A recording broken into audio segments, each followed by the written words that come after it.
Good morning. Ngasigi card message yengminarase ma'am. Card message lere timing afaba aduga yumja kaisa numit ko yumja kaisa numit se akoina setkadaba color green machu se mercury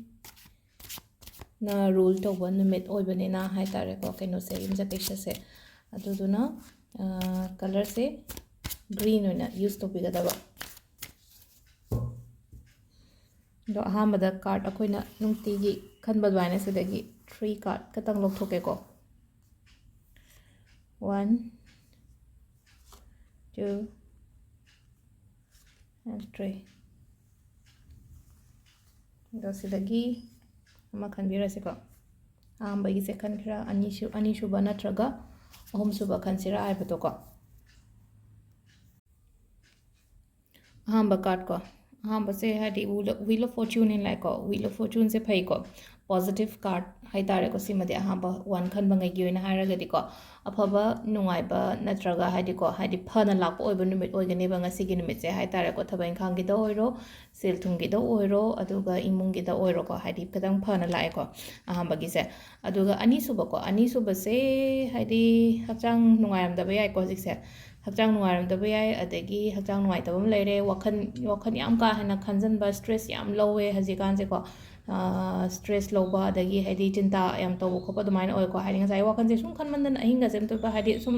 ahinga de mit ka dum pang thorok phamung da lei na hadi tum thau ga ya da bu dumaina katang to su dum yawe ko adu du na ko hadi matam chana tumba chaba se khara to biyo kai han bi go no sigi routine se ma ga lei na ko hadi ngan na khara ngasai gi ahin tumba ya de na khala se ta de phamung chang ma matam da ketang ngan na dum chang wa ngasai trama thoi da chang me na khala se ko haji gan de tara ma thoi se yam normal oire ko tumba se thaina dinga ta na dum adu haji adum khara ngan na chang wa nipan makhai mapan sai de ga chang wa ta ding sai gi pung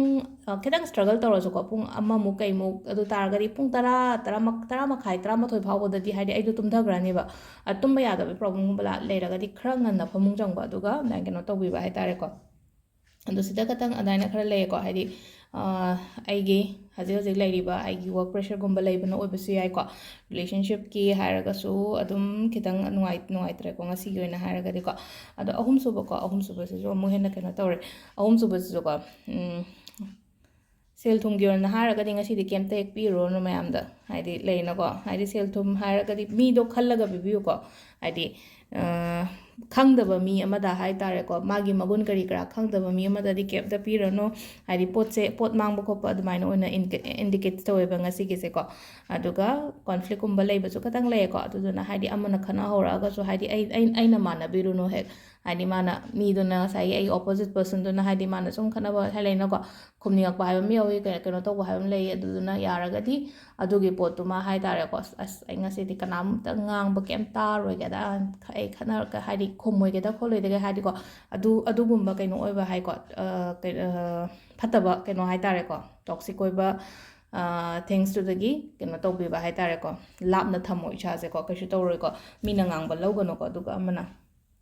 adu sisina ko gi card ki message lai jare na ko timing of base ke pung manga ga minute yang khai ma pandaina nipan ga minute nifum doi phaw le ko adoi matung na mu tara ga minute manga daina 13 ga minute 19 phaw le re adagi ani ga minute tara dagina mari ga minute yang khai mari phaw le re ko adugi matung da amuk taru ka minute 19 dagina nungdangi pung 13 ga minute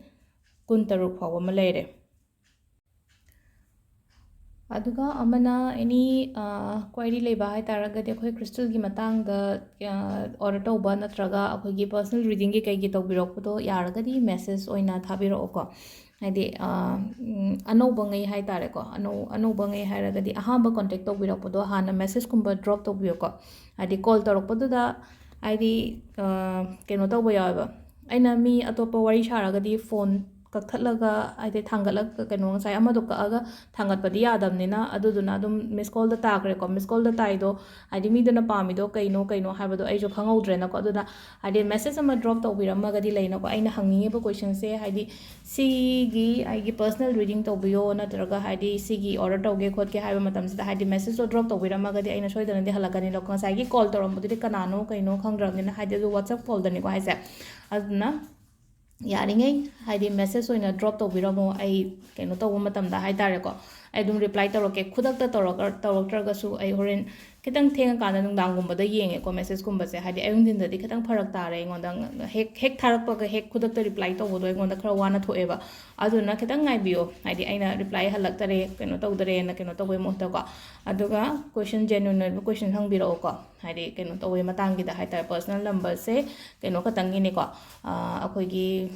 personal reading and crystal khatangi ni ko like khoiram de ko isagi oina hadi mi gi like khoiram biba copy biba kem tawde ko nasana loina khoiram jogo like khoiram ba ai like khoiram ba haite ko hadi mi gi like khoiram biba kaina adumba kem ta ingonda kem ta adugi profession dumadi ingonda yaudabadina hadi पैसा पीगे like खोरम्बियो खोपियो फना यामना पीगेरा अमा तौगेरा हाइदि like खोरम्बे part सिमादि आई तौजदेको आइना निंगिदो आइना पामे पोतसे इसाना तौजोबा अदुदुना हेना फंगनेबा मीना निंग मीना खोरम्बिबाबुदि अदो अदुम्बा केमता लेटेको tyre reading सिदा हाइदि like खोरम्बिबागे हाइदि कईनोमक नत्तबनिना हाइदिको अखोगी पांजी माइबीमक नत्तबनिना हाइदि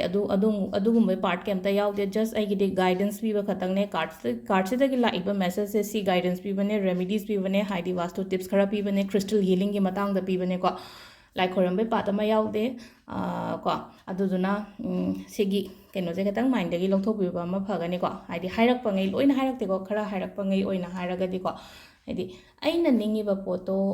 aina fazana khoiram jawbo aduduna hena phangani ba mina tawbiba budi ko adu se leire ngasi gi card ki message ma'am thank you